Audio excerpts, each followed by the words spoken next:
Islam. What's good, Moors? Peace and love to all the Moors worldwide.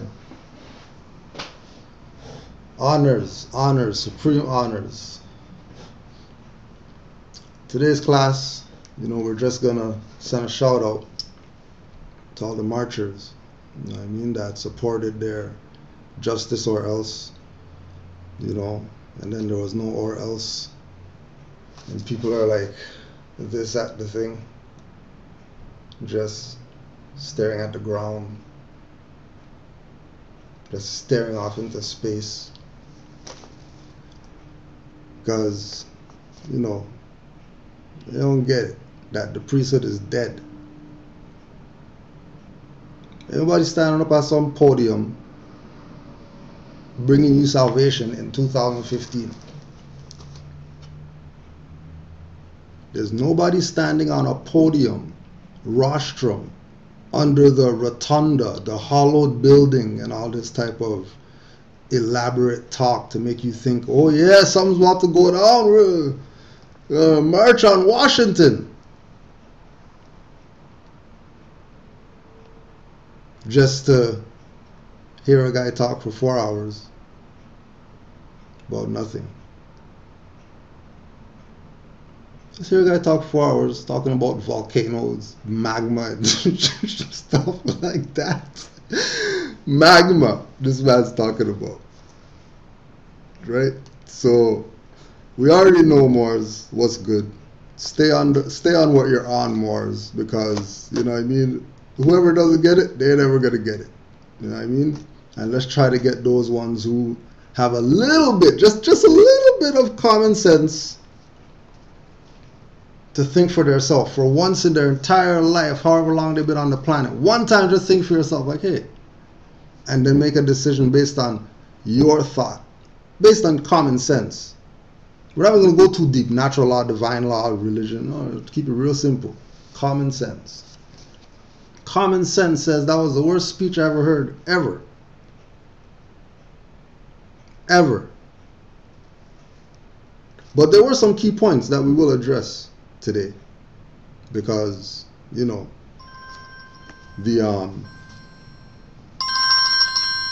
Negro black coloreds,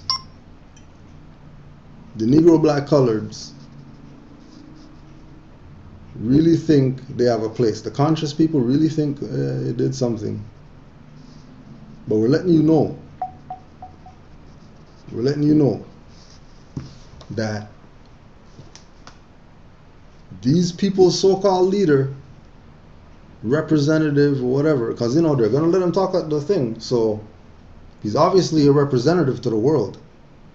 If the world is watching that, he's speaking for everybody that considers themselves, Negro, black, colored, they do have a nationality, doesn't matter what you call yourself. He's speaking for all these people, right? So we're going to outline some things that were said. But first, before we do that, we always have to give honors to the ones that came before, right? And, in their later years, when they realize that, hold on a second, I've been playing my people, I've been siding with traitors, and then they just say forget it and let the cat out the bag on a lot of stuff.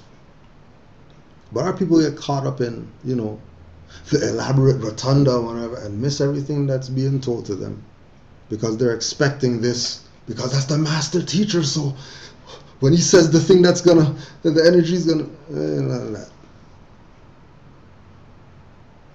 All of our so-called leaders, all of them that we know of, if they were for the people, they got assassinated. If they were for the people, they were just like the common people. They weren't riding around in no Benzes and stuff like that. They were around the people, no bodyguards and none of that. Everybody else, agent, traitor, or whatever. Just check the record. Everybody whose perspective turned around And they started to say, you know what, forget black, whatever, let's go into some human or nation or whatever, something other than this color thing and slavery mentality. All those people got eliminated, whether physically or, in their affairs. So the priesthood is dead. There ain't nobody standing at some rostrum. Right? That's why we tell people, don't worry about, this is a class. You better take the stuff from this and go study and put me onto something. Because, what are we doing this for then? Because we don't play leaders up here. Forget Grand Sheik and who's Supreme Grand Sheik and Supreme Council and all that stuff. This is your birthright. That stuff only applies to Moor Science Temple of America. Other than that, this is your birthright. Nobody can tell you don't wear a black fez. This is birthright. Priesthood is dead. These people didn't tell you about Red Book and stuff like that. Mysteries of the Silent Brotherhood. So people have no idea that the priesthood's dead. People have no idea that the priesthood's dead.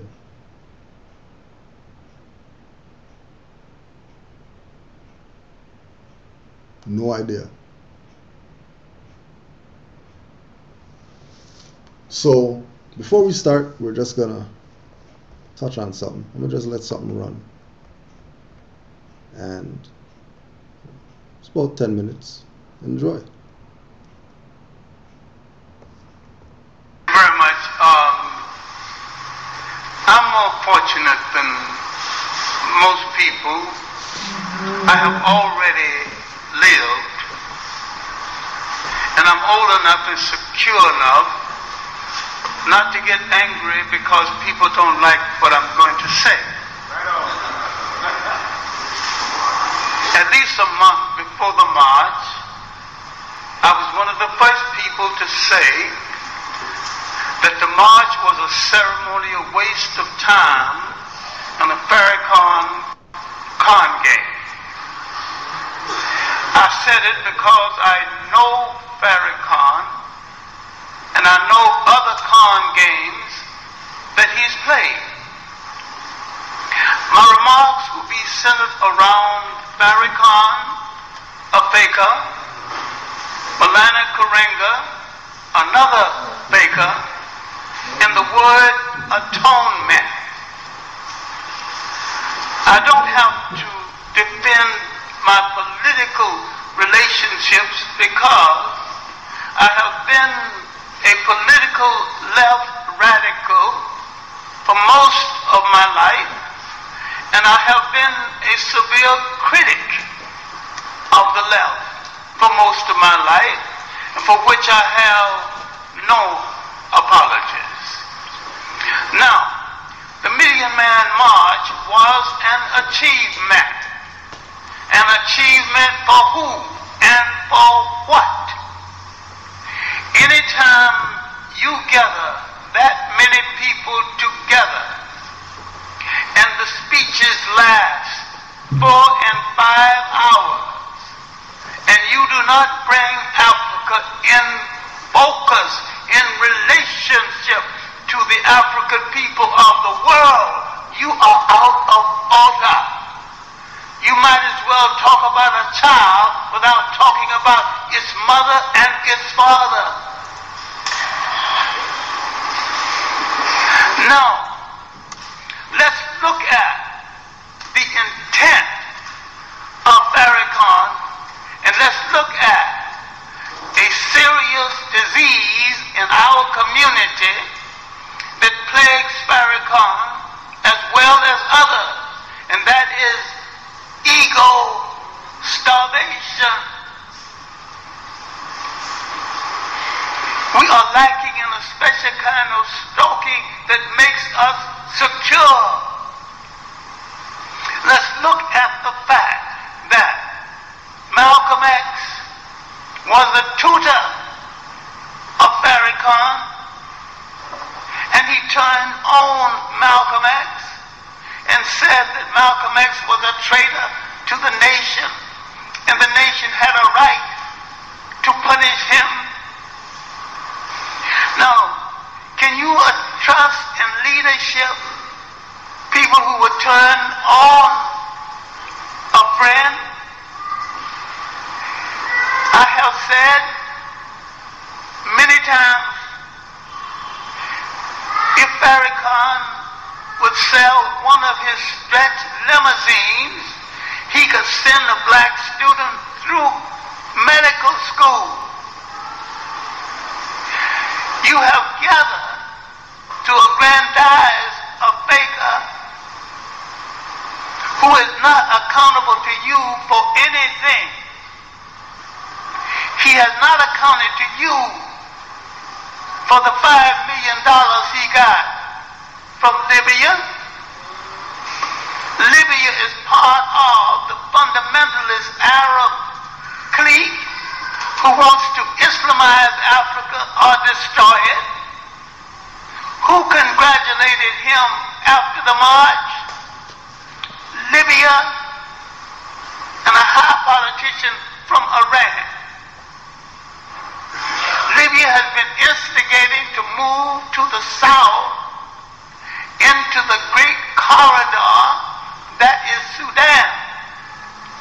If you take the Sudan, that corridor gives you a straight shot into South Africa, and Libya will join the whites to reconquer Africa. So that was like 95 or something, right? Last March. Okay? Now, remember what we said in the beginning. All the leaders who say, hold on a second, let me just do something for the people, they get eliminated. We're talking big people. We're not talking low-level people. We're talking about people on an international level where everybody in the world knows we're for liberation of a certain amount of people, certain demographic of people, certain nations of people. Right? Now you have Henry Clark back then challenging them to show what happened to the 5 million. Forget about Arab whatever and all that, right? Because we already know that Gaddafi turned around. That's why he got assassinated. He said, forget the oath and going into South Africa and doing all the crap like that. Forget all that. Let's give this back to the people. Took them out. Certain people still around though that are saying that they're for liberation of the people, but they're not. They're just still around. Right? There's a game that's being played. Either people realize, recognize game or whatever. No. Just so when people say, oh, you played John Henry Clark said Africa. Yeah, Moors don't have a problem with Africa because we have a nationality. And we know Africa is a modern name of a Mexam. Noble Drew Ali taught us that. If you would study Noble Drew Ali, you would know that too. So there ain't no issue with Africa. We know we're not Africans though. We know that we're not Africans. We'll verify that. Because when we say that we're Moors and speak from that perspective, it's for people and relates to people who call themselves Moors. Nobody else even matters. Just like Chinese only matter to Chinese people. Nobody else care about anything Chinese because, you know, to them that's not their culture. When we say Moor, that's our culture. Because we know we're the founders of over there. How you can't say that there were no Moors in China? There weren't no Moors in China, but there were dark-skinned people in China. And a Moor is any dark-skinned person, especially African Negro. Okay, so any dark-skinned person is a Moor. That's just what it is. That's their bloodline. because this is not religion. This is not some cult that you're joining, a cult, and you have a card for this cult. Come every Friday to a meeting for this cult. This is birthrights. This is bloodline. This is you for yourself and your nation. This is not you for a club. Right? NOI is a club, infiltrated club, just like the Moor Science Temple of America. Infiltrated. Thousands of pages of FBI infiltration. Now keep in mind that you're going to put it on the record again, the Muslim Journal newspaper. The Muslim Journal newspaper. Right? That's still around today. And they've been around. And they had their article talking about Moor scientists, Noble Drew Ali, forerunners to Nation of Islam. So it's a fact. Muslims know this. Muslims know this. Go check the website. This is not some black Muslim newspaper. This is Muslims. So recognize that there's a systematic ploy to get people to think that this is a fraud, when really you've been following the fraud, calling yourself black for all these years, calling yourself African American, calling yourself all these fictions that aren't nations or nationalities. And all the leaders that decided to, you know what, forget this, people are suffering, I'm going to just tell them the truth. Get taken out. You know. See, Dr. Ben never got taken out. He's in a home. These guys say they honor or whatever, and he's in a home. Nobody could have put him in their house or whatever.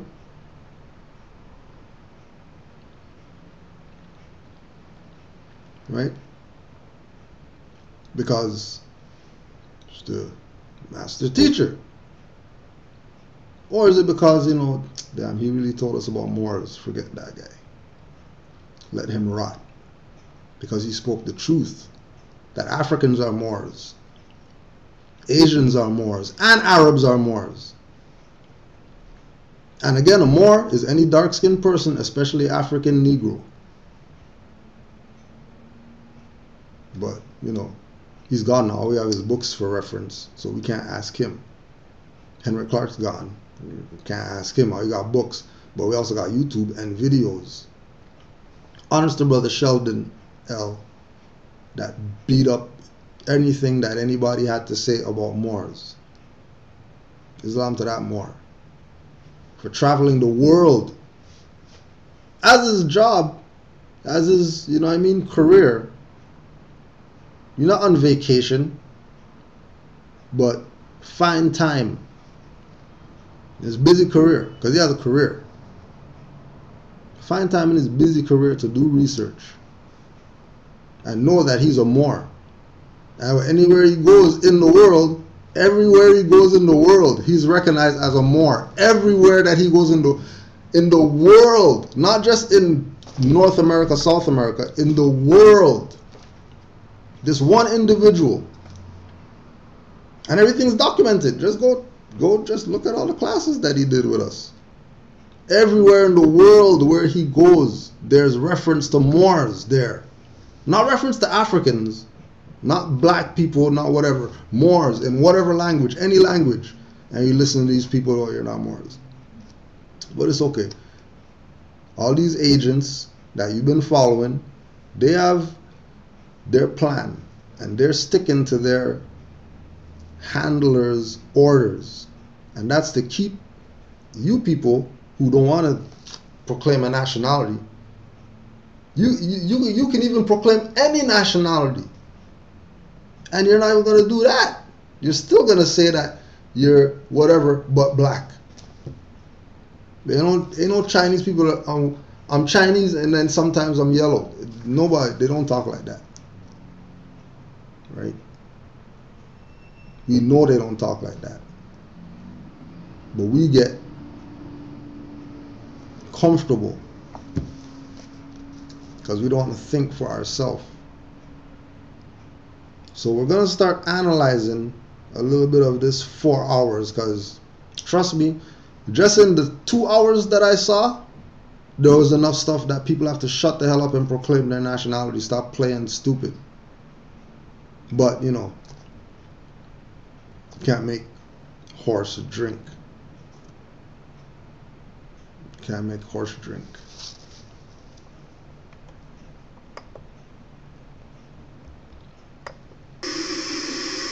We give him praise and thanks for all of his prophets and the scriptures which they brought. We thank him for Moses and the Israelite prophets that gave us the Torah, or the Old Testament. We thank him for Jesus, who gave us the Injil, or the Gospel, and the apostles that gave us what is called the New Testament. We thank him for Muhammad ibn Abdullah, through whom the last revelation to humanity before the judgment of this present world, that book is called the Holy Quran.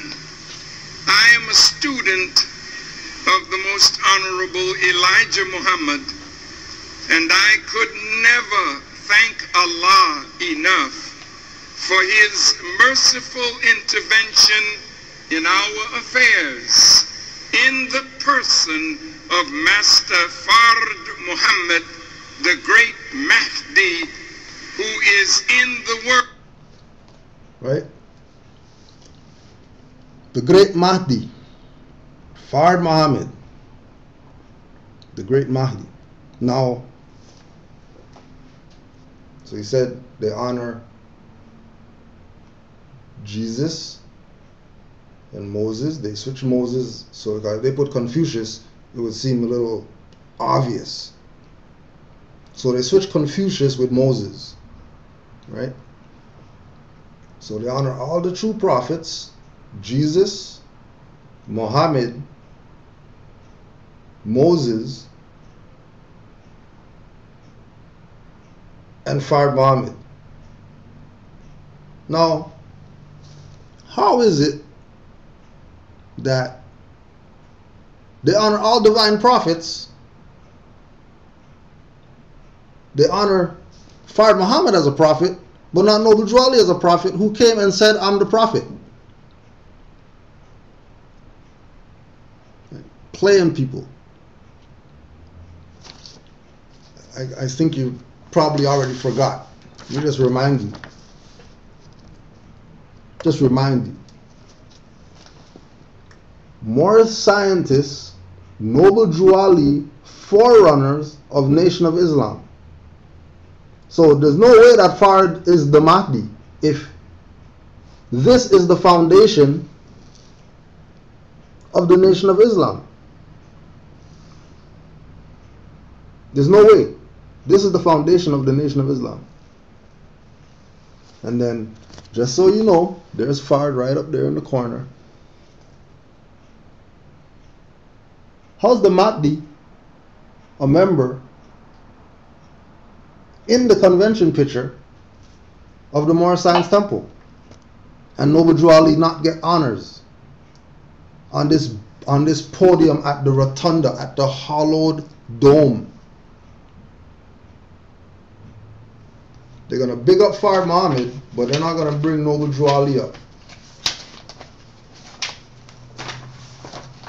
Call him the Mahdi, great Mahdi, but they're not going to bring Noble Drew Ali up.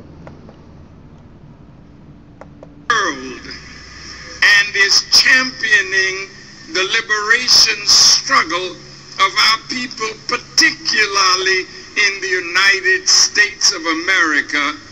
I greet all of you, my dear and wonderful brothers and sisters, with the greeting words of peace.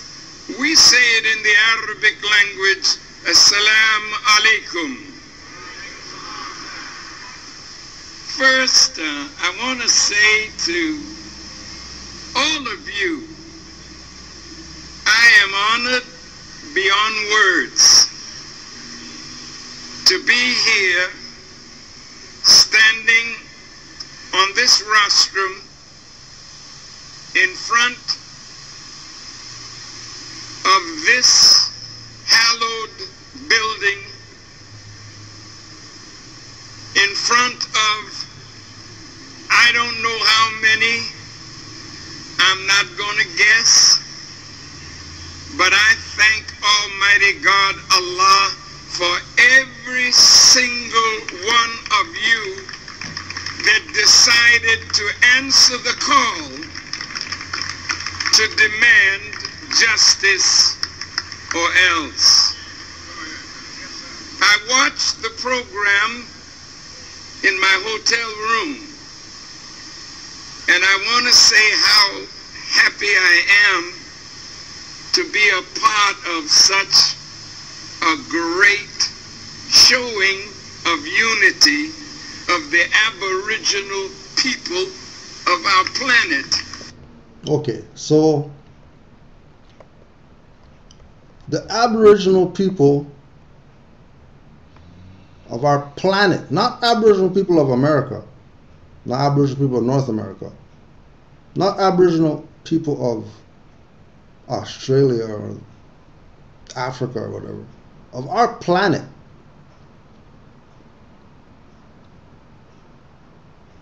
You still think that you're not Moors?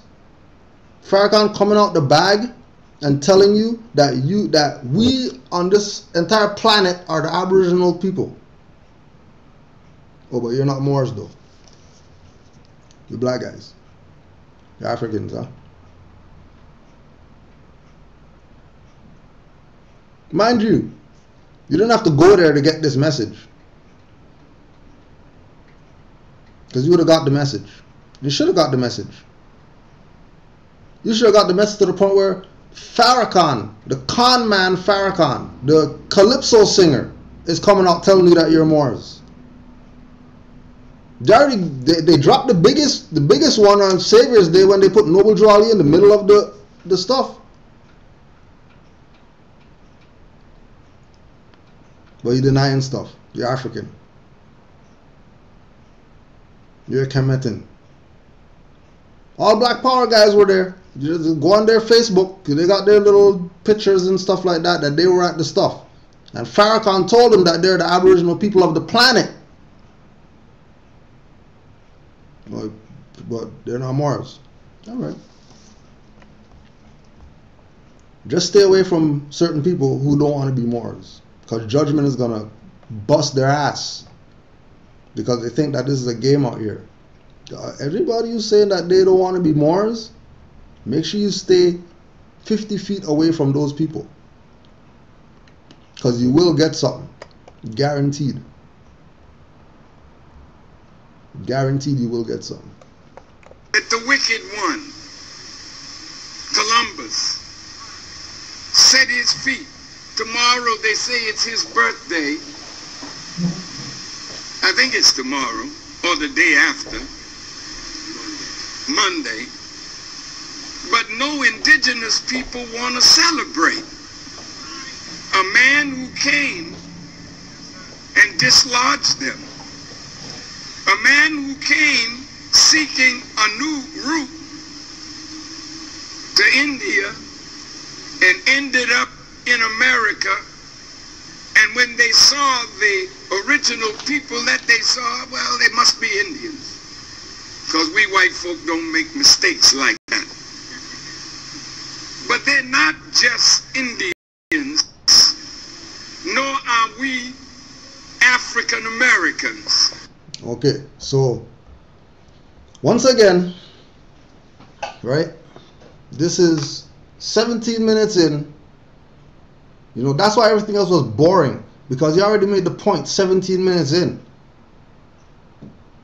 And if he were to go up there and start talking about Aboriginal and Indigenous history as far as dark-skinned people are concerned, he would have got what Martin got.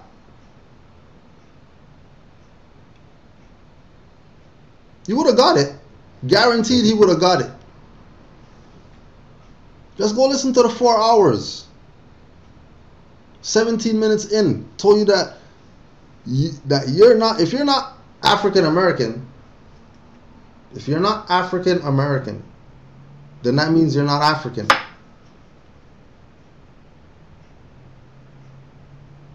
Telling you.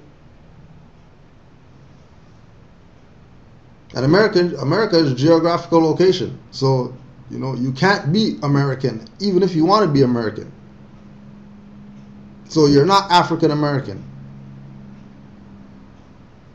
Telling you, told you that you're not black people. You're the Aboriginal people of the planet. Didn't say the black Aboriginal people. Told you. Right? And the sniper was there like, you sure you don't want me to take the shot? Like, nah, he didn't do nothing. He didn't say nothing. He didn't say nothing. That's gonna go over all the Negro black color people's head. They're not even gonna know what the hell he said. Don't worry about in Aboriginal. I mean, watch his words, you know, and then he made up for it because, you know, he said Farj the Mahdi instead of Noble Drew Ali. So he got some passes. That's why he said that early. First off the bat, yeah, the great Mahdi Farj Muhammad. They're like, okay, ease off the trigger finger a little bit because, you know, this is going to be one of those boring ones. But he started dropping some things that all these people, stuff that they should be clapping for, they're not clapping. That would have been something to a million people to applause for. But no. Deaf, dumb, and blind. We were here before. Back that one up again. I know. Tomorrow they say it's his birthday. I think it's tomorrow or the day after. Monday. But no indigenous people want to celebrate.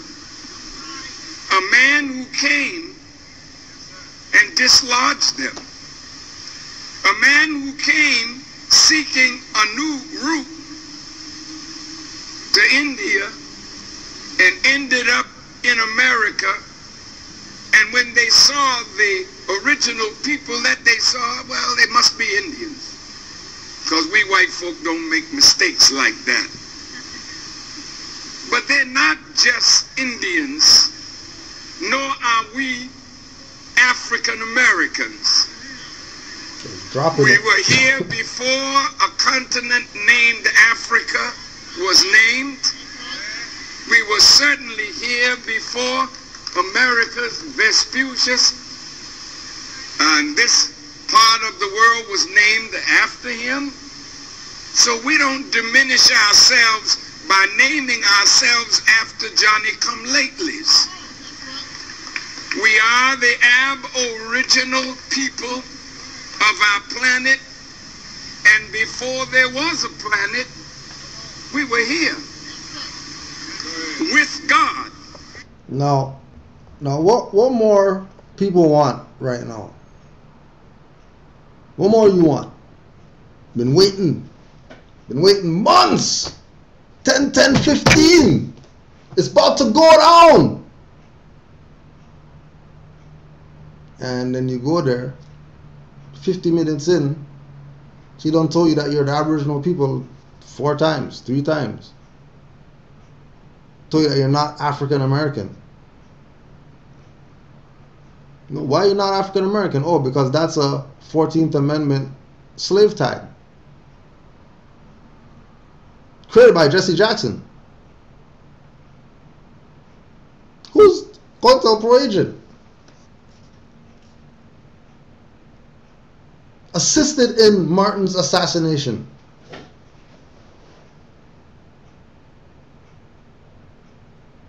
Assisted in it.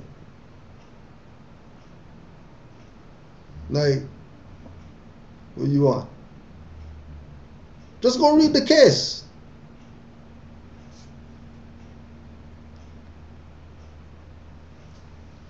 So he shut down the whole Jesse Jackson stuff, shut all that down, right?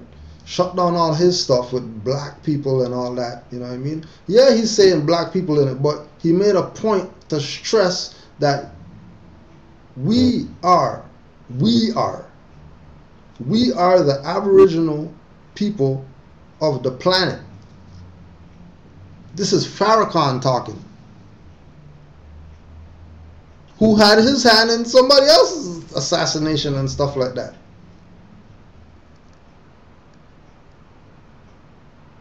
And these people's back are against the wall right now, because people are slowly and surely starting to find out about Moorish nationality because of active Moors. Slowly and surely, people are finding out about nationality. Slowly and surely, people are starting to find out about nationality. And they're having issues with people who haven't told them. People who haven't told them about their birthrights are becoming unpopular. You know, it's like when your records don't sell, so you go on tour, because records ain't selling, so you tour. And that's why everybody's touring right now, because ain't no money in records, because everybody's downloading.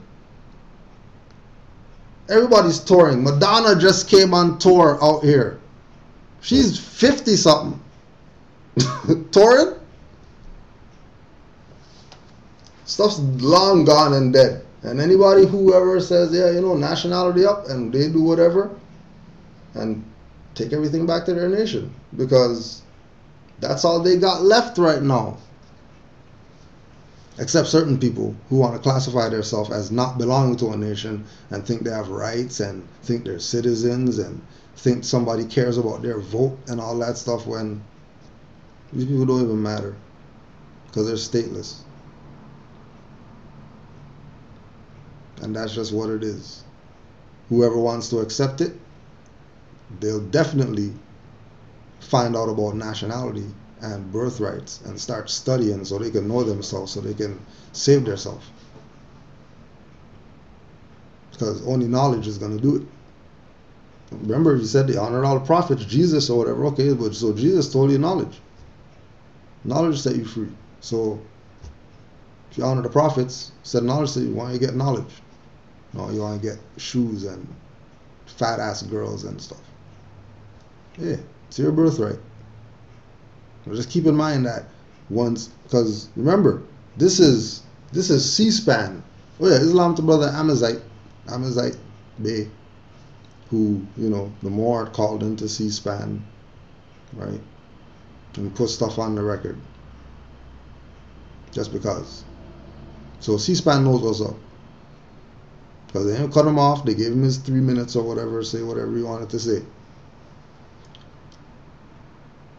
This is C-SPAN, where he's saying all this, that we are the Aboriginal people. What more do you want? That's why he brought up all the successors and all that stuff. All the Elijah Muhammad's family and sons and all that stuff, talking about, yeah, you know, the successor. Why is he talking about stuff like that? You know his time is up. Been up.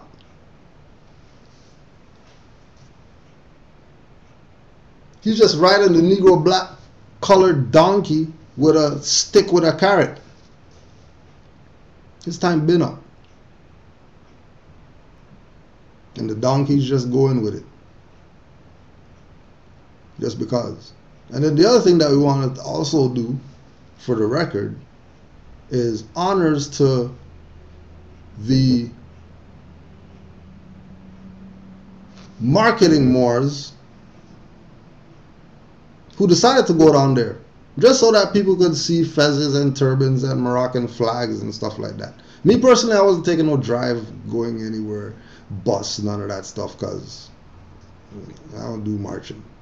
But Moors that said, yeah, let's sacrifice some souls or whatever and go to the march stuff. Honors to those Moors, because everybody has their purpose. I mean, and you know, it was good to see on C-SPAN or whatever, Fez on it. You know what I mean? You know, seeing pictures online, like news stuff. You know, way down there you see a Moroccan flag or whatever. So it was good. So honor to those Moors who sacrifice.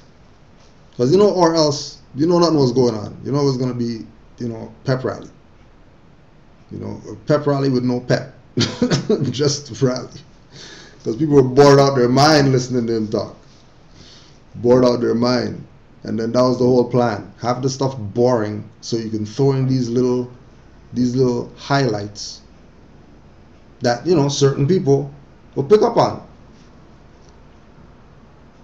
But, you know, only a handful is going to be saved. So, you know, and you heard him talking about seeds and stuff, and throwing the seeds out, and then so that, you know, the essence of the seed can come, all that stuff.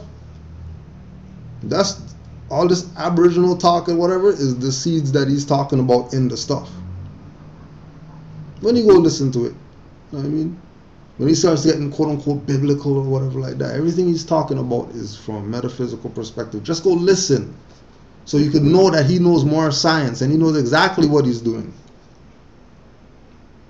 That's why, what just...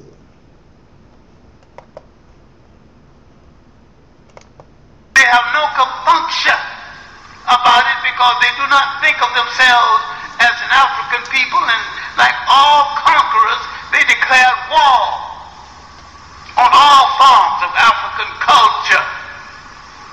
Because Farrakhan belongs to fundamentalist and reactionary Islam, he knows nothing about revolutionary Islam, that is African Islam. In Arab Islam... Oh, what was that? What was that by the master teacher, John Henrik Clarke? Did he say that Africans had Islam that wasn't the fundamental radicalist Islam that the so-called pale Muslims are pushing? It's John Henrik Clarke now. Back then, letting you know. Don't get caught up in don't be Muslim, because certain people who claim that they're Muslim, they're not exercising what Islam really is. Why? Because that's African culture. That is African Islam. In Arab Islam, belongs to fundamentalist and reactionary Islam. He knows nothing about revolutionary Islam, that is African Islam. In Arab Islam, no woman ever held state power. In African Islam, women not only held state power, but in African Islam, women are the masters of the marketplace. Go to West Africa right now. Most of the concessions are controlled by women. Go to East Africa where you find African Islam. It's man controlled. Because the Arabs destroyed the matrilineal and installed the patrilineal. And then that's why proof is in the pudding. When they made the call for Elijah Muhammad's children to came up, it's only boys, because they are patriarchal, dirty, get the woman in the back perspective, school of thought, religion, whatever they want to call it. It has nothing to do with uplifting the feminine principle. That's why the only thing he can go up and talk about to defend the feminine principle is don't call her a bitch. And then that's it. Well, you know, you could have went up and said, don't call your children kids. Ain't no big deal. But they have no intention. That's why. You think You think this is some Arab Islamic stuff? You think that's some Arab Islam stuff or whatever? Think that's some Muslims that you see around here that's pale and that they got this on, that this is their stuff? Why do you think Jewelry always have turban on? Represents women.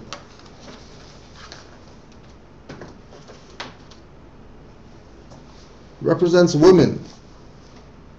Represents the feminine principle. Because that's the foundation of humanity.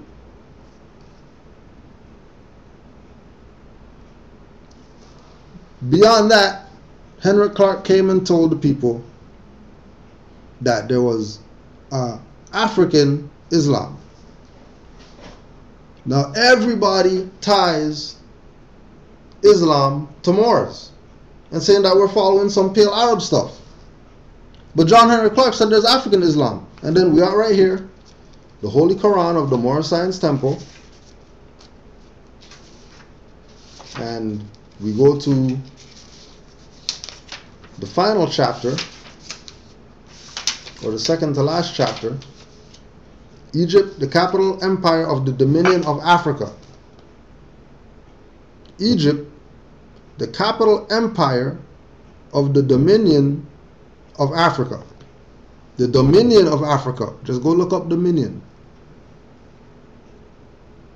to realize that Africa is subordinate to something bigger than it. That's why it's only a dominion. And Egypt is the capital of that dominion.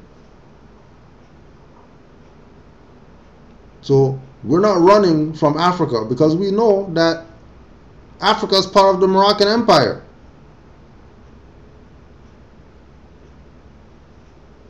We know that as Moors. Black guys want to avoid the Moroccan Empire. Like it's avoidable. And that's chapter 47, by the way. Egypt, the capital empire of the Dominion of Africa. Go read that so then you know why we can say Islam. Because that's our culture.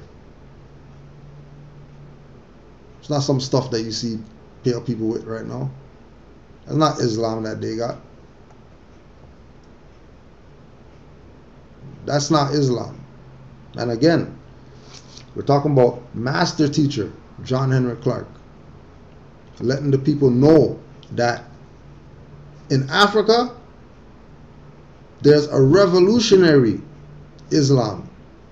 There's a whole different Islam than you think is what Islam is. Okay, that's what Moors tied to. So anybody want to talk about, well, why you guys are, just keep it moving. Don't worry about them, because if they study John Henry Clark, they say honor him and all that, then they would know that his perspective of Islam comes from our ancient foremothers and forefathers, dark-skinned people. Oh yeah, and just so you know, that's from the Million Man March and Fake Leadership, John Henry Clark.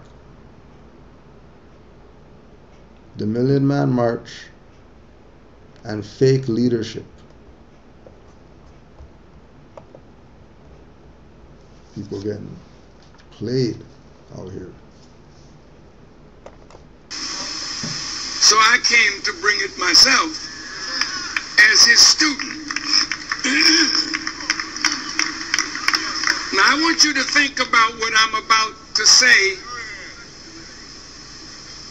This program has been appearing on the back page of Muhammad Speaks and the Final Call since 1961. The Muslim program. You say, well, I don't want to hear that. I ain't no Muslim. Okay. What are you? What are you? If I ask you to tell me your nationality, you'll point to some little spot on the earth that you think defines who you are. Right? So there was his other, finger off the trigger release valve, because he's given so much just so he doesn't catch a bullet. You better say something. You better say something. Watch your tongue. So he comes and tries to make religion supersede nationality by claiming that you say nationality, you're just pointing to some little dot on the nationality is way more vast than that. Because if Noble Ali told us that our nationality ties back to 50,000 years ago, plus to people called Moabites and Canaanites and Hittites and Amalekites and all these people, then obviously that's not some little dot on a map when we say nationality.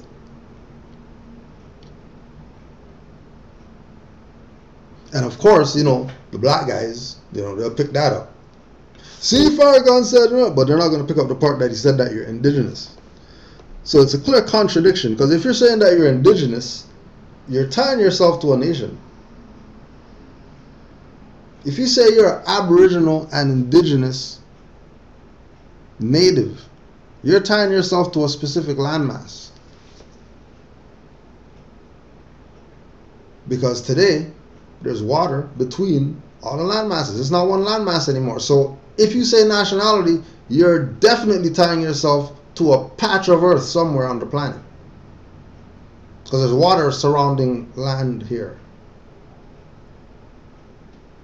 So you can't make the claim that, it doesn't matter what you call yourself or whatever. Because he clearly said that Aboriginal people. So it matters what you call yourself. Because he could have said black people. All of us black people. He could have said that. But didn't. He chose his words very wisely. Very wisely. Right? Stressing the point. And then saying, nationality, point on a little patch or whatever. But that's how finesse masters do. Because they have handlers. And in order for them not to catch the bullet, they need to stick to the program. They have free reign to a degree. You know what I mean? They have free reign. Because remember, it's his civil rights friend in Congress that even got him the hookup. The civil rights pusher friend, black guy, civil rights black guy, got them the stuff to be able to do that there. Just remember, the civil rights black guy. Remember, civil rights unconstitutional since 1800s. But a guy who's repping that got them the space to do their million man BS.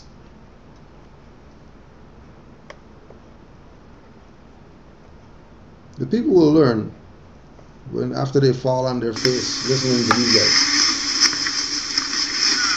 I want to quote him right, because this is too important. Go ahead.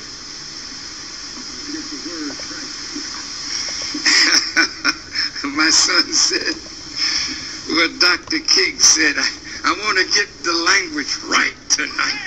Right. Go ahead. That man. And when you read how Dr. King evolved, we will evolve with him. He was not a dreamer. He was a great revolutionary thinker, like his brother Malcolm. And while I'm on the subject of Brother Malcolm, now, there's a group of people out here that think that Farrakhan has something to do with the murder of Brother Malcolm. Okay, let's deal with it. I want to ask you a question. Do you know any murderer that white folk don't like, that they could pin a crime on. Right. And he's still standing here speaking with his foot deep up in their backside.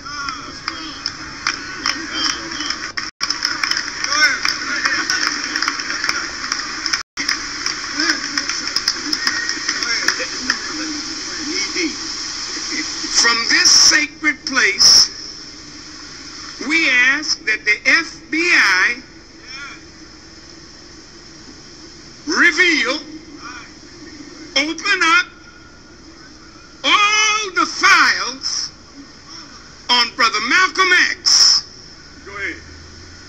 Don't redact a damn thing and let the people see what really happened to Brother Malcolm. Now, thinking people might ask a question. If somebody named Malcolm X took something called a Hajj and then corrected his name to El Hajj Malik El Shabazz, how come Farrakhan's still calling him Malcolm X? And if there's no such person named Malcolm X anymore since that guy changed his name, then him saying that he had nothing to do with Malcolm X's death could be true. But he never said that he had nothing to do with El Hajj Malik El Shabazz's death. How come he never said that he had nothing to do with El Hajj Malik El Shabazz's death? Because, you know, clearly everybody knows that he took the Hajj. Everybody knows that when he came back he had a different name, and that he was actually using that name. But they don't seem to mention that name. They keep mentioning this name that doesn't exist. Why don't you go to Yasin Bey, call him Mos Def, see what happens? Oh, how about go call Muhammad Ali Cassius Clay, see what happens? Just see what happens. Just by accident, call him the name that he told you, don't call me that name, and see what happens.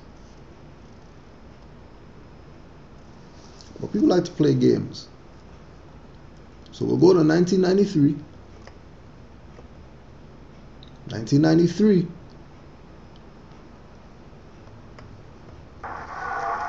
God has made me a better man for you than Malcolm X. I'm standing where Malcolm would have stood if he had the character to stand where I'm standing. And frankly, it ain't none of your business. What have you got to say about it? Did you teach Malcolm? Did you make Malcolm? Did you clean up Malcolm? Did you put Malcolm out before the world? Was Malcolm your traitor or was he ours? And if we dealt with him like a nation deals with a traitor, what the hell business is it of yours?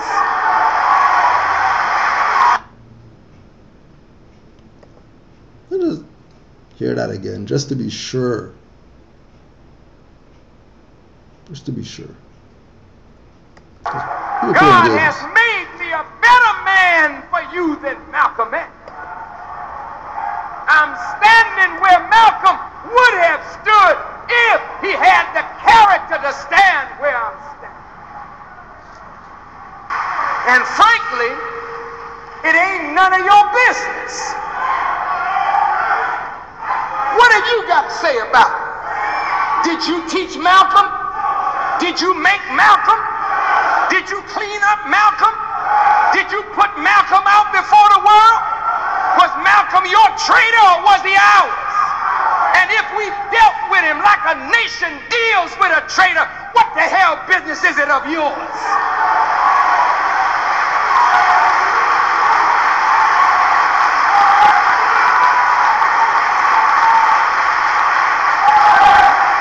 You just shut your mouth.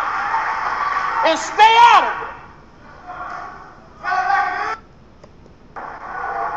God has made me a better. Quite interesting. Very interesting. Go ahead.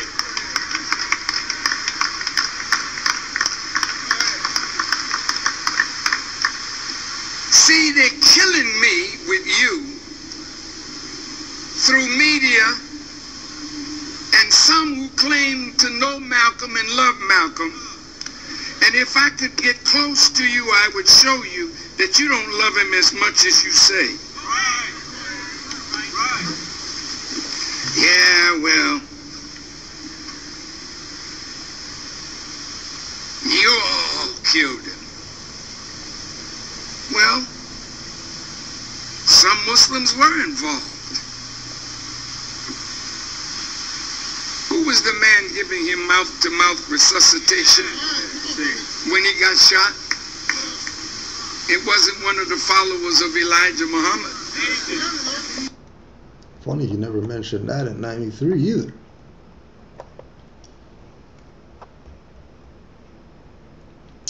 Yeah. Nothing to do with it. Some Muslims did it. They weren't under Elijah Muhammad.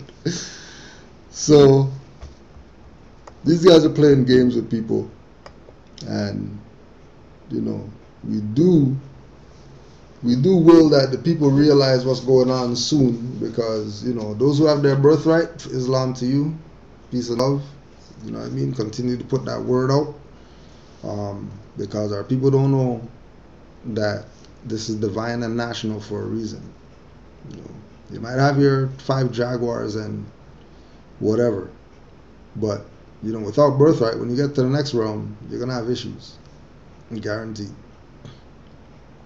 So we'll just deal with some questions. We got a slew of questions. You know, somebody's asking many questions, so deal with as many of these as we can.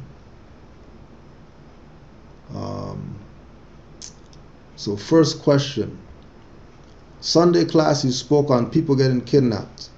Why and what causes this to happen? How can one avoid such things, kidnappings, from happening to them? Why and what causes this to happen? Well, if we look at it openly, majority of people get kidnapped because there's no way that the European could let Moors pass. They can't let individuals speaking about nationality and birthrights, you know, not get kidnapped. Like especially in, you know, big cities, because you know, our activity as Moors, exercising our right to do certain things, is inspiration to people. You know, especially other people who are absent-minded of their birthright and should have access to it but don't, right? Because of, you know, infiltration, sellouts, people, you know, not saying whatever, right? So openly, on a broad scale, that's why people get kidnapped. Because once they kidnap people, now people's mentality is, oh, if I'm saying a Moor, I'm going to get kidnapped, so logically, I'm not going to be a Moor. When, you know, now if they're saying that they're not a Moor and they're going to be something else, they're setting themselves up for spiritual kidnapping, which is worse than getting some 3 days or whatever that Moors, you know, usually do if they get kidnapped. Now, the second part, you know, a smaller perspective as to why this happens is because many people are coming into this information to get something. Many people are coming into this information because something happened to them and they heard if they do this, it'll get them out of it. That'll get you kidnapped, because this is not monopoly. You know, as soon as you hear people speaking from the perspective of, you know, you have a problem and they can show you a way to get out of it or whatever like that, be very skeptical. Because at the end of that is going to be a price tag. That in your state of ignorance, you will assume that there is remedy when there is no remedy. Because the remedy comes from the individual who has the problem solving it themselves. By them studying, not because somebody said this works, but because somebody said this works and they showed you how it worked, and the whole process that they did for it to work, so that you can take that for yourself, not under them or because of whatever they put it to you, and now you can take it, disseminate it yourself based on your situation, and learn, so you can apply this in the future with situations that you have to deal with, not the situation that you have the problem with. Because this information only applies to those that have a status. So if you got a problem as a nigger, and then you realize about this information and you want to apply this information to a nigger situation, you're going to get kidnapped. Because one, that's not what this is for. Whatever you got yourself into, you got to deal with it. You know what I mean? Like, sorry. You know what I mean? Like, that's just what it is. You got yourself a situation. Don't think, you know. No, don't get me wrong. I'm not saying that this information can't get you out of your situation. I never said that. I didn't say that there are ways that we could just show you and stuff will disappear. I didn't say that. Right? We're just letting you know, for the record, that if you're not taking this as yours, not somebody gave me and now I have it. No, like, you take it as yours because you studied it, so you're applying it. Then that's what it's about. But as soon as you start thinking that this is going to get you out of something, meaning Moorish nationality, birthrights, or whatever, and the thing that you're trying to get yourself out of using this information manifested because you were in a nigger mindset, this information is not going to help you. Because even if it does work, you're going to go back to the nigger mindset after, thinking that this could get you out of nigger mindset stuff, when it's not going to. It ain't like that. It doesn't work like that. Right? And then we'll stick at those, because when we go deeper, it's just, right? So, how people get kidnapped? One, because nationality and birthrights is the biggest threat to colonial inquisitionist operations. Moorish nationality and birthrights in the Americas, the adjoining islands, is the biggest threat to inquisition operations. That's why people get kidnapped. So that's why Noble Drew Ali said he wants strong men and women, because when you stand up on birthrights, this is real out here. You better know what you're talking about if you're going to talk about you're a Moor and all that. Real life isn't some YouTube video. People talking about their stuff that they've been through and, oh wow, he did that, wow, let me just go try that. No, you better know what you're trying. You better know what you're trying. Right? And the other reason people get kidnapped is because they do stuff premature. So we're not going to put it all on the colonizer. You know what I mean? We're going to accept some responsibility. Right? And put it out there. Stop doing things premature as far as this information is concerned. Because this isn't about try. This is about know and then apply. This is about know and apply. If you don't know, don't apply. Yeah, but you know, and then this is happening, and do you know? No, well, okay, so well, don't apply. If you do not know, do not apply. Only apply when you know. So, can I get the test? Because I want to test myself to see. Ain't no test. You know.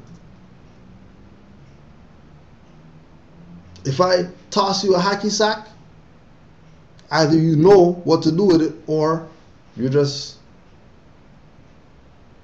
holding this thing. Right. So don't talk about your champion hacky sack when all you do is just hold the hacky sack thing and look at it, because you suck. Right? Don't suck exercising national birthrights, because it could get you kidnapped. Right? Another thing that keeps you from not getting kidnapped is stay your ass home and study. Stop going out there and try stuff. No trying. Go find your time that you're going to use or whatever, and that time is do your studying. Yeah, but I got 15 jobs, and you got to find, you must have a minute in your day that you could study. You got to have a minute. Can't tell me you don't have a minute that you can't study, or a minute that you can't slide something in the thing that's an audio instead of a book or a lecture on video and study. Because there's more, as I know, right around, they got the portable DVD player in the car, and it's only DVDs. The only thing they listen radio for is traffic. After traffic, which is 10 seconds, that's it. Back to the realness. And the second part of the question, how can one avoid such things, kidnapping, from happening to them? Again, study. Because you can't avoid getting kidnapped, because these people are colonists, they're inquisitionists, and, you know, they're going to do what they want. Especially if they know, because keep in mind that these individuals who we engage, right, these individuals that we engage are not really qualified for the job that they say they're going to undertake as quote-unquote law enforcement, right? Like, it's not, they're not really qualified for that, right? Now, something just came out. I just want to put this up.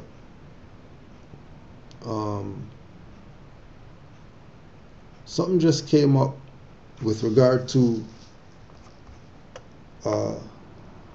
police shooting that happened out here, and there is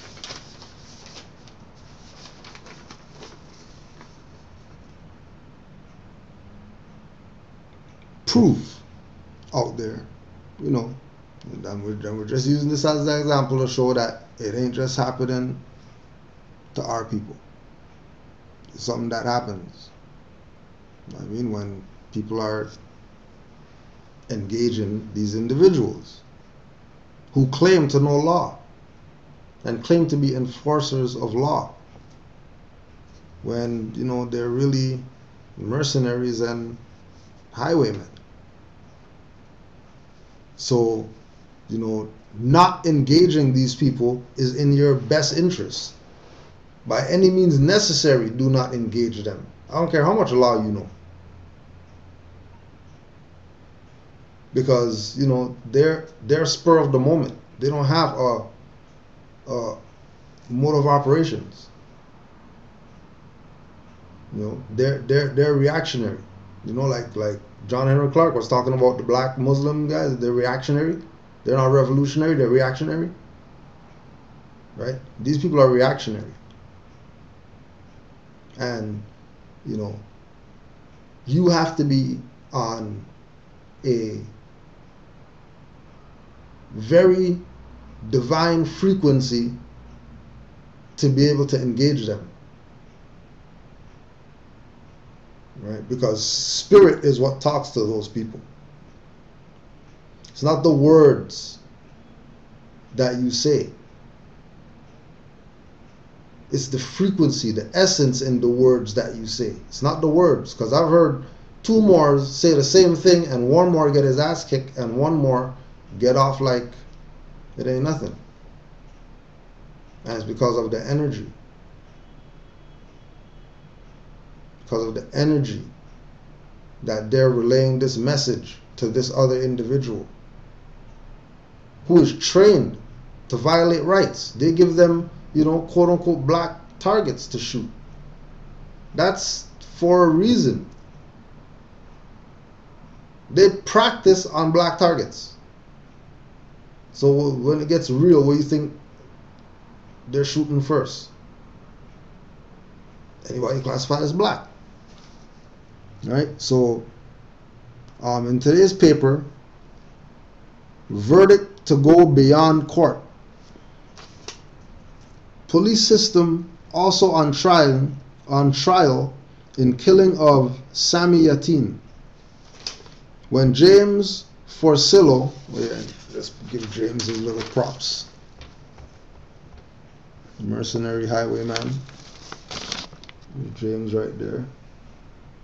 So you know who he is.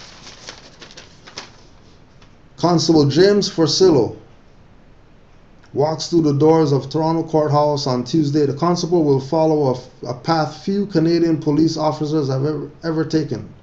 The short, stocky 32-year-old will fight his way through a throng of cameras and reporters, enter the largest available courtroom, and appear as a defendant in a murder trial. Nationwide, a second-degree murder charge against an on-duty police officer is exceedingly rare. And then just look up Sami Yatin, and you see that he wasn't a, you know, quote-unquote black guy. And, you know, there were black guys out here who got shot or whatever. But you have the constable, who all these other black guys got shot, and then, you know, they just give them leave or whatever like that, fire them with leave. They're bringing this guy up on charges. Oh, people say nationality doesn't matter or whatever, you know. Just look up Sami Yatin. Clearly you know that he's not no, you know, Canadian and all that crap. Right? A conviction is unprecedented. If Forcillo is found guilty in the 2013 shooting death of 18-year-old Sami Yatin, he will be the first Toronto police officer ever convicted of murder for an on-the-job death. The first ever. And then go check your record on how much people these people shot up out here. And then this is the first time ever. And don't forget, it's not trial yet. This is just talk. This is just get people hype. Okay? So we know that we want to avoid these people because they're criminals. That's why anytime anything goes down and you happen to be around these people, first thing, call 911, let them know that, you know, you need assistance, and two, ask them for their supervisor, because they shouldn't be engaging free nationals, the mercenaries and highwaymen on the low level. Right? Only the upper people we deal with. Ask for somebody higher than those individuals that you're engaging on the so-called street. Do not engage them. Do not talk to them about anything. Immediately ask for them to call their supervisor to the scene. And when they start talking about, make sure you call 911. Because they have to bring the supervisor. Just because you asked. It's not up for debate. Supervisor. But ultimately, no need to engage these people. Like we tell people all the time. There's more that we know that they study. They don't got time for whatever. Football highlights and stuff like that. They ain't got time for that. Yeah, they might watch some football or something like that. But not all in be all. All in be all is study. Get this nigger out of me. That's been in me since I was born. Had me doing all types of craziness out here. Still maybe do some crazy stuff once in a while, because, you know, the nigger industry is deep in our people. You know, because remember, the Inquisitionists and them, you know, they've already been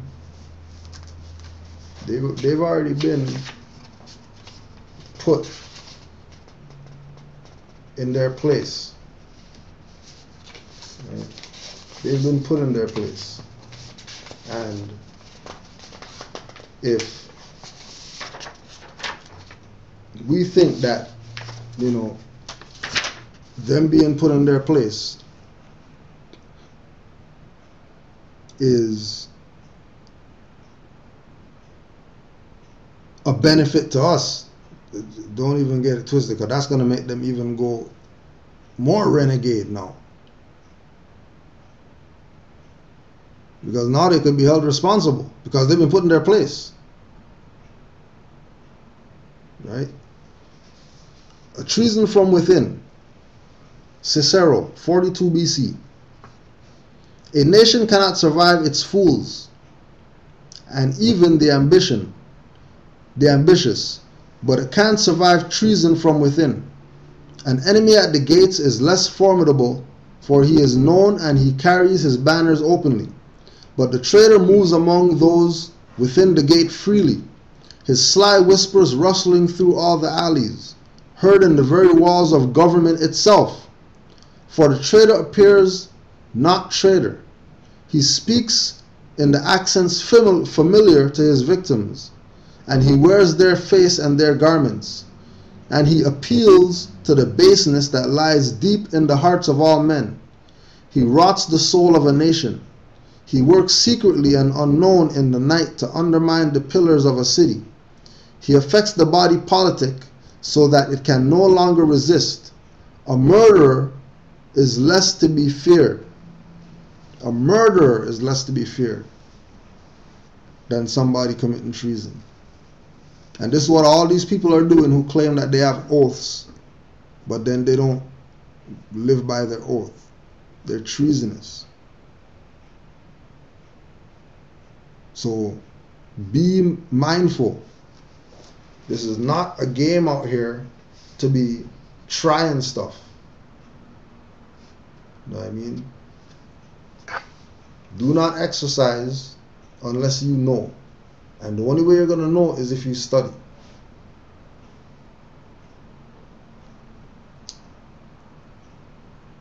Second question, dealing with contracts, whether it's my people or not. Right, all rights reserved before signing my name from this point on, correct? Correct. Can I or should I put Bay at the end of my name on anything I have to sign?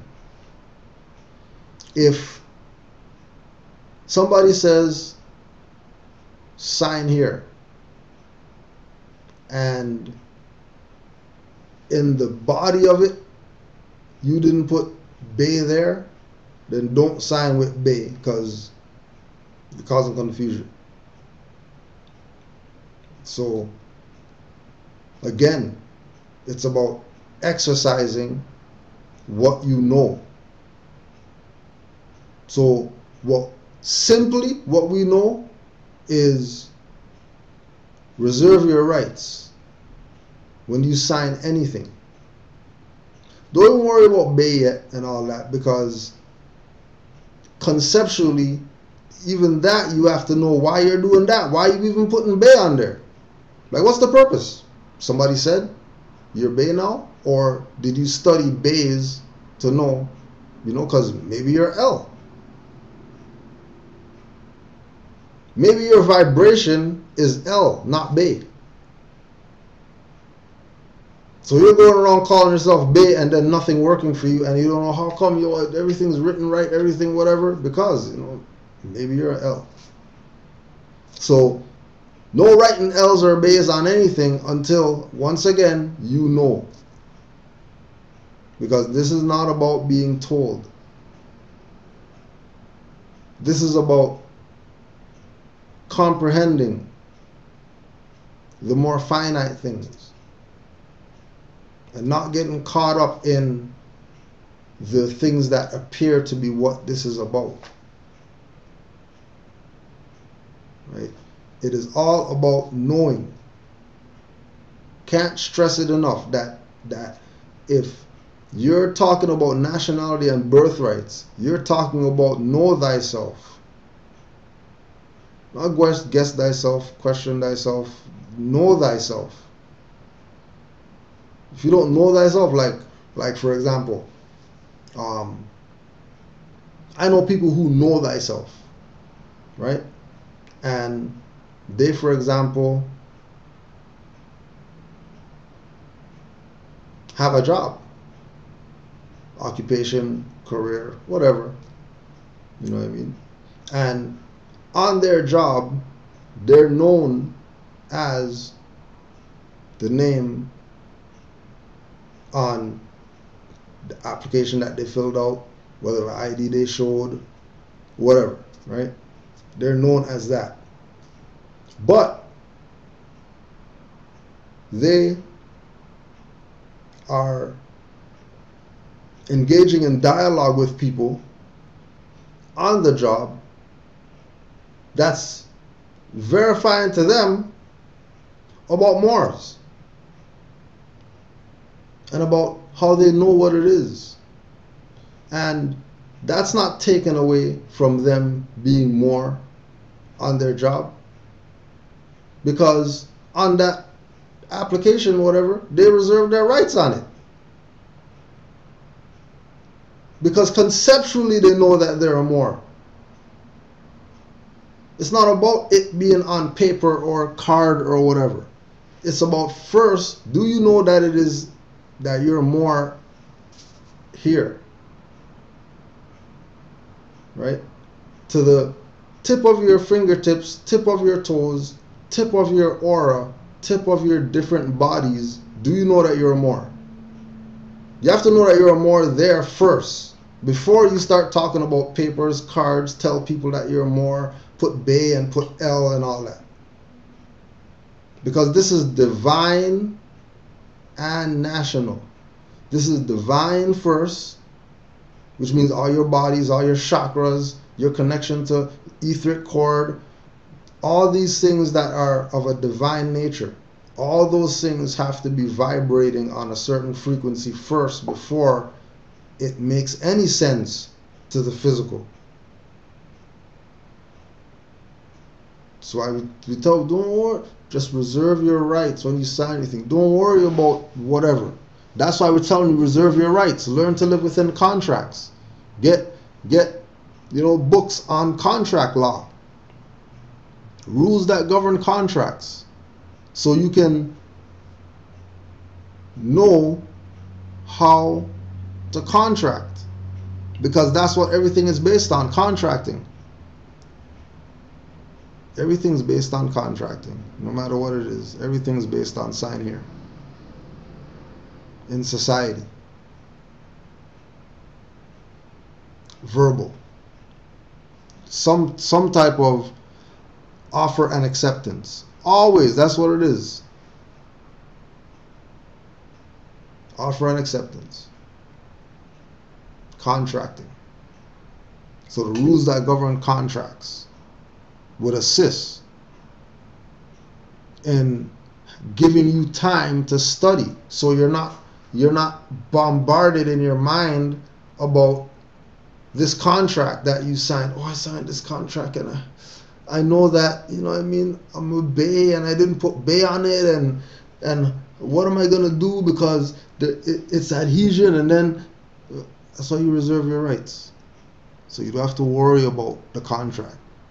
All rights reserved, sign over that, and go do whatever it is that you have to do. That's the power of reserving your rights. People don't really understand the power of that action. Reserving your rights is a integral part of rights preservation. You have to reserve your rights if you have them. But again, it comes down to know. Because if you know what your rights are, you know you reserve them. You wouldn't even try to do anything without reserving your rights first. You wouldn't even let anybody do anything without them recognizing that they have to reserve your rights.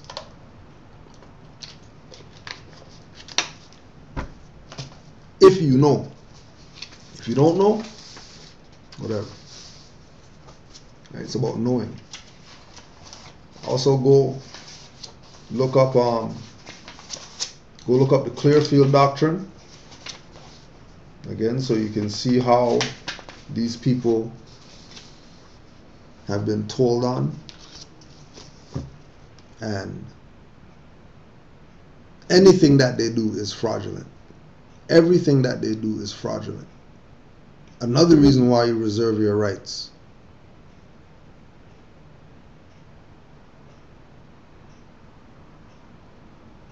Third question.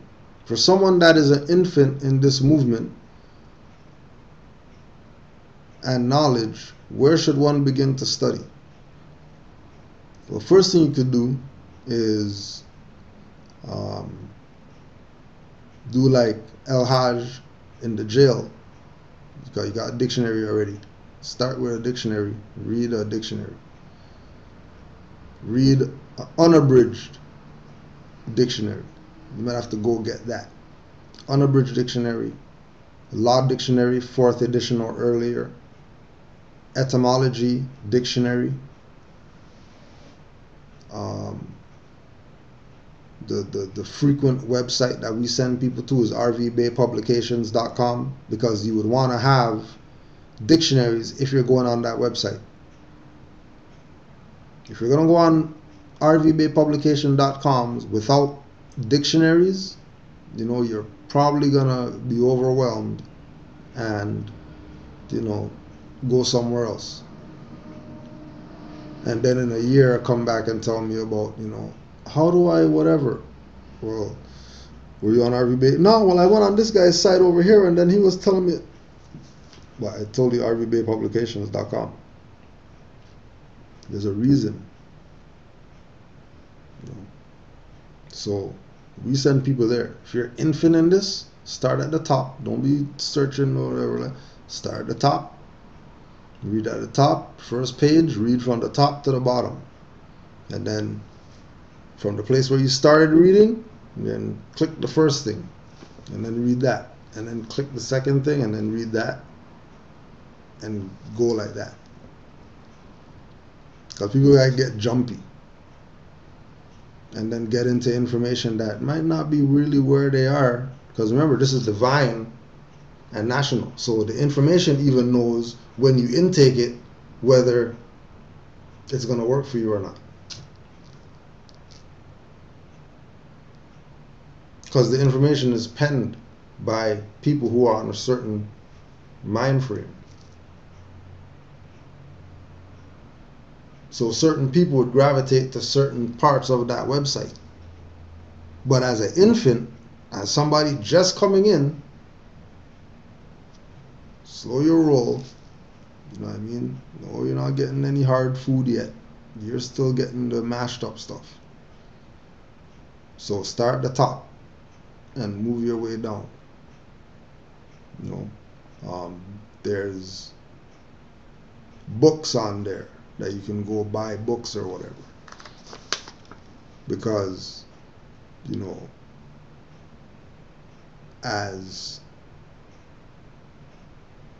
as an infant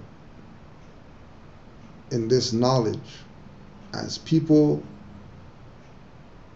coming into this for the first time,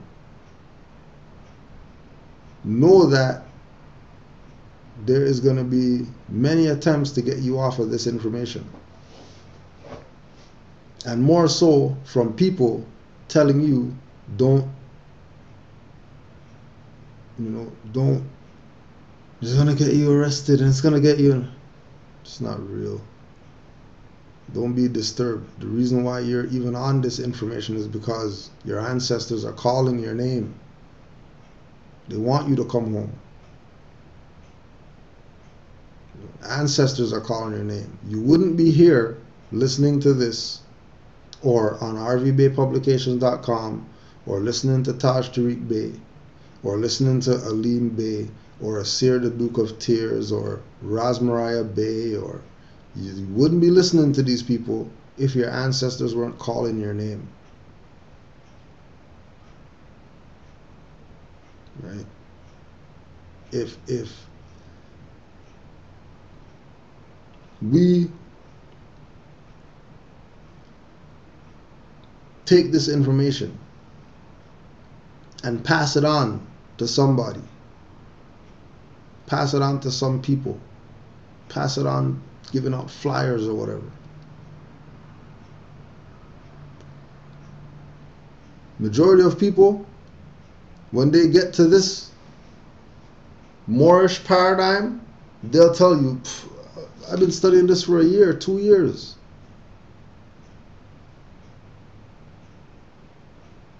Because this is for select people.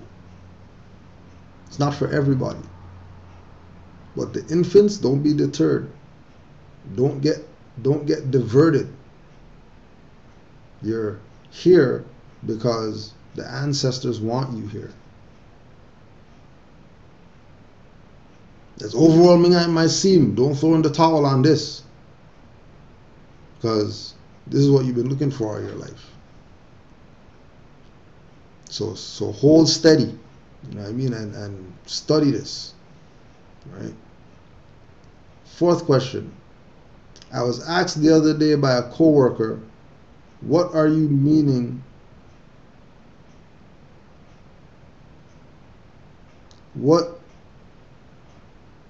I'll get that. Okay, so whatever the question was, he replied, I'm Moorish. I'm a Moor. Just so I'll know for certain, what is one's nationality? What is one's race? What is Asiatic Moor? So Asiatic Moor has to be something that you got from somebody, heard somebody talking some crap or whatever.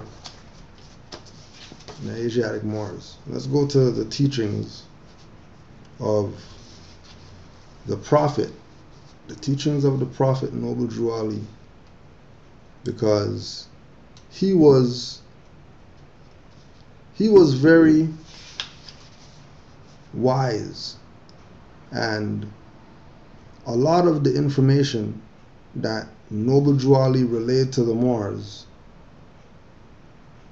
was really for the Moors to look further into what he presented, right? So he says in the questionnaire, what is your nationality? Moorish American. What is his nationality?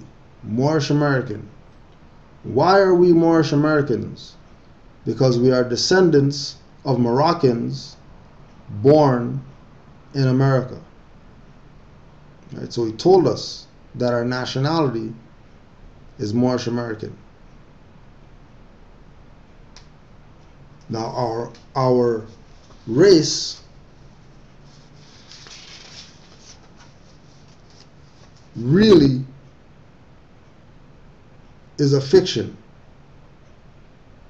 because when you talk about race, you're talking about a European creation, right? So if you go to Moorish civil letter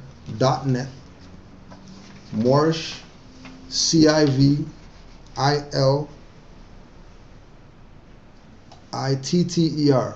Moorish, LETTER, Moorish civil letter, CIVILETTER.net, MoorCivilLetter.net. Google MoorCivilLetter.net and races, and then there's a section on that site that would come up that will explain to you races. You can also go and watch Abdullah L. Talib Mosey Bey, Illuminati or Illuminated on Sawnetter TV. Illuminati or Illuminated. And then he talks about race in there as well. So we want to reference ourselves by our nationality. Right? This is why Noble Drew Ali resurrected that and brought that to eliminate all the other things that they want to try to attach to us. Right? And then if, you know, we would say as Moors, our race is Asiatic. Because if you don't say anything for race, they're going to say black or whatever. Because that's what they're talking about when they say race. They're talking about this creation by people being identified by phenotype and how big their head is and their chin and their nose looks a certain way and their hair, and that's fiction, right? So we go by nationality. So say Moor, Moorish American, Moorish, it's all one and the same. But when you say Moor, people know exactly what you're talking about. They have no questions. They already know exactly what you're talking about. Just like what you said when you told him Moor and he knew, right? And keep in mind as well that, remember that this information cripples Inquisition colonial systems. So you want to, if you're talking to co-workers, talk to them when you're not co-working. When you're at somebody's house or something like that and whatever, off the jurisdiction, talk about some stuff there. Because a lot of these people, you know, have their little nigger mentality where, you know, so-called dark-skinned people are a threat. And, you know, if you show that you're intelligent or whatever like that more than them, you know, they think you're coming to take their job and stuff like that, right? So if you need a little fiat hustle that you're getting, right, just make sure that you are mindful of how you're engaging people as a coworker, right? And when you engage them. Because if they don't look like you, more than likely, they'll take you as a threat because, you know, quote-unquote black man's not supposed to have any knowledge or anything like that. Which is what makes them feel, you know, comfortable. Because black man, he ain't gonna do nothing. You know what I mean? Keep moving up in the ranks and then he'll still, whatever. As soon as you start dealing with some intelligence, tables turn, you become public enemy number one. And that's what I'm saying, you know, if you need that little whatever slave ship that you got, right? Regarding Masonry or Freemasonry, is that not our faith in which they're teaching in private or in secret? Once again, same brother, Illuminati or Illuminated, right? You could also check Moorish connection to Masonry, same brother, Abdullah Bey. You know, there's about 5-6 videos on that, right? And then his website again, more information on that, right? Moorish connection to Masonry, to get whatever answers you want. And again, just like we said with RV Bay Publications, where we send you, go there. If he says go somewhere or whatever, cool. If you're just doing your own stuff and you see something and, you know, think, oh, this is interesting, he has a fez on, let me just check, see what he's saying, that's touchy. Right? Go where we send you, because we're sending you there for a reason, because we know what you're going to get when you go there. Right? So anything regarding Masonry or Freemasonry and Moors and, you know, is it a secret, private, whatever, blah blah, Abdullah Bey. Right? Could you explain to us how the European hybrid was created? Put it on the record again. Bobby Hemmett. So if you go to Bobby Hemmett, and it's called Human Artificial. Human Artificial, it'll tell you about the so-called hybrid experiments and whatever. Right? And again, not all Europeans are hybrids, so don't get caught up in the fraud, if you will, right, of, oh, hybrid, and then dissing all Europeans, because every European is not your enemy, and every brother is not your brother, especially when you get on more science. Especially when you get on more science, you realize that every European is not your enemy, and every Moor is not your brother. But we'll just take a excerpt out of the Random House Dictionary of the English Language, the unabridged edition, page 695. Hybrid. Noun. 1. The offspring of two animals or plants of different races, breeds, varieties, species, or genera. 2. A person or group of persons produced by the interaction or crossbreeding of two unlike cultures, traditions, etc. 3.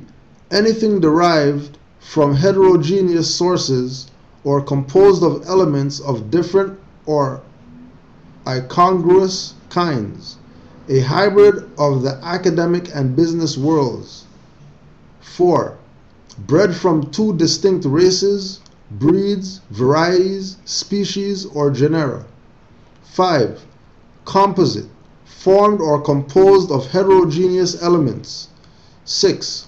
Composed of elements originally drawn from different languages as a word. Latin, hybrida, variation of hybrida, offspring of a tame sow and wild boar, mongrel. Hybrid, mongrel, refer to animals or plants of mixed origin. Hybrid is the scientific term. Hybrid corn, hybrid variety of sheep. Mongrel, used originally of dogs to denote especially the offspring of repeated crossings of different breeds, is now extended to other animals and to plants. It is usually deprecatory as denoting mixed, nondescript, or degenerate breed or character. Mongrel pup, purebred, thoroughbred. And then it goes into hybrid corn, hybridize, hybridism, hybridis.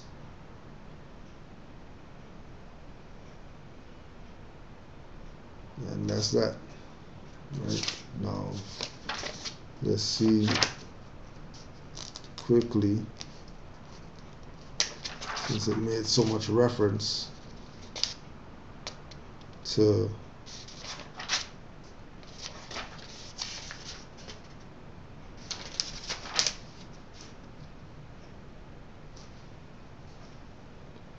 so heterogeneous.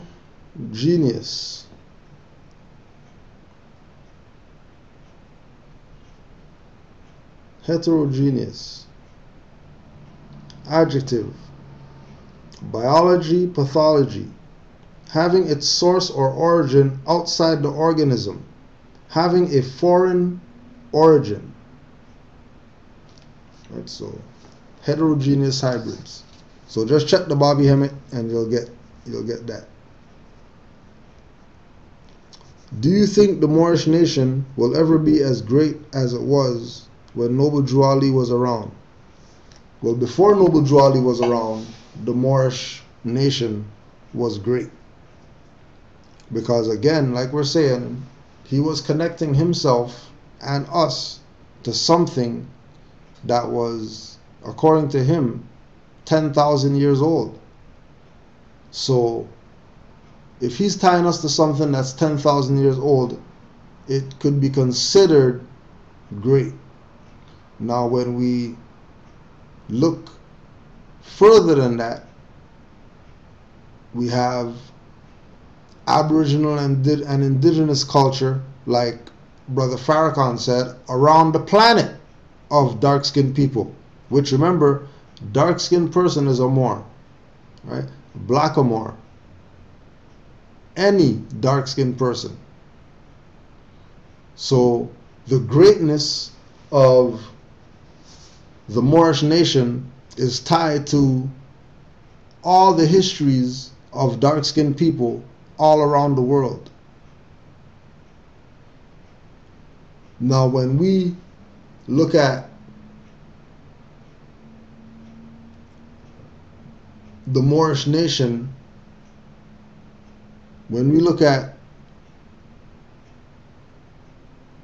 what we are right now, we have to accept the reality that if we consider ourselves not great, then that's what we would continue to be. Like, I know the Moorish Empire is great, still existing, pyramids still on the dollar bill, people are playing around like they're this nation and that nation when really they're under the Moroccan Empire, and they know that, but they're not going to tell. The Aboriginal indigenous people call Toronto the meeting place, and then this is one of the most multicultural places in the world. I think Moorish Empire, Moorish nation is great because we are doing again what we were supposed to have been doing when Noble Drew Ali was around, which is uplifting fallen humanity. And Noble Drew Ali wouldn't have left if this wasn't left in a great state. And he knew he wasn't coming back, so it's nothing that he's coming back to. So whatever he left it as is what it is.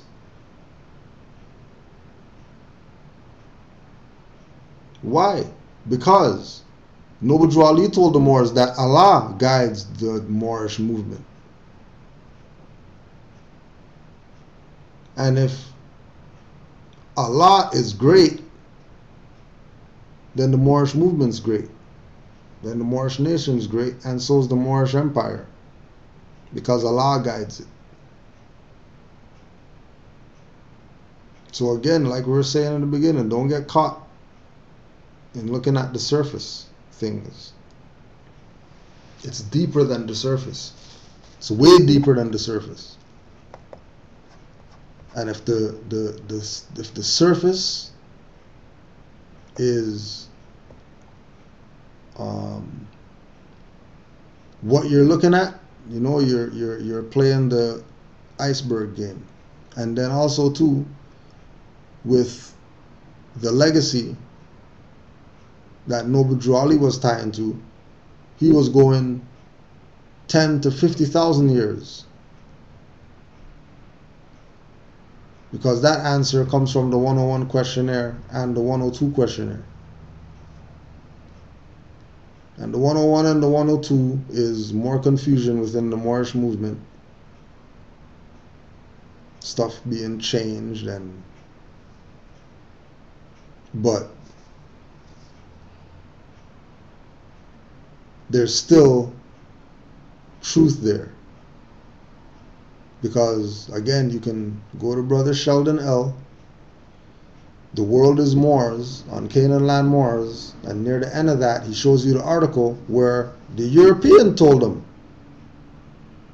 that 50,000 years Aboriginal and Indigenous people have been here. So there is legitimacy to us being here 50,000 years, even though we don't know really where 50,000 years come from, because, you know, the 101 says 10,000 years, right? And how do we greet people and other members of the Moor Science Temple?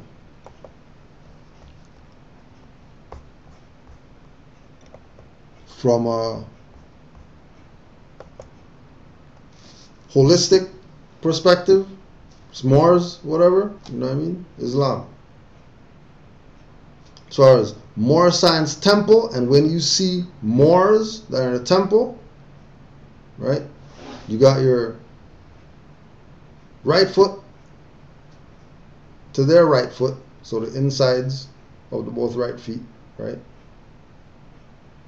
And then you grip, just like on your nationality card, and then you know, you do the Islamic, right? Then you do your Islam. There's a temple. Because this is birthright. See a Moor and say, peace. You might see a Moor and say, because this is birthright. This is not the club. Right. This is not, there's a ritual that you have to do. You have to have the black fez and the red fez, and it's birthrights. Just, you know, have honor with it. You know, just like anything else. You know what I mean? You're gonna take care of your jacket so it doesn't get messed up, so it lasts a little while. Oh, well, you know, take care of the Moor Science Temple. Take care of the Moorish movement. Take care of your prophet. It's your stuff. I mean, you don't need to abuse it. It's gonna be there. It ain't going nowhere. You found it now. You didn't have it for so long. You didn't have this for 100 years, and you still found it. Because people honored it. So just honor it. I mean, don't go in the alleys with your fezzes on. Why? Because stuff happens in alleys. Why you want your fez attached to that? You know? So to close out, we'll just finish up with our good teacher, because we love the elders when they speak their mind. Farrakhan has not answered to us. For some things we should have obviously asked some questions about. After the Million Man March,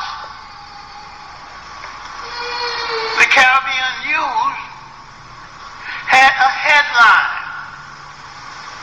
hailing the march in the triumph of the West Indian Farrakhan. How did Farrakhan suddenly become a West Indian? He wasn't born there. Why are you emphasizing his West Indianness now? He ain't got no West Indian support.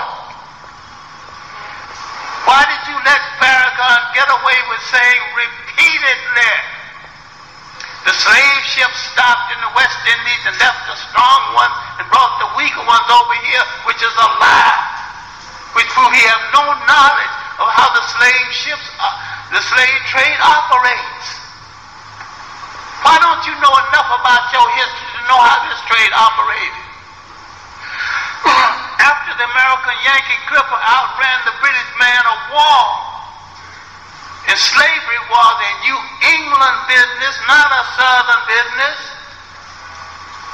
The Southerners bought their slaves from the New Englanders.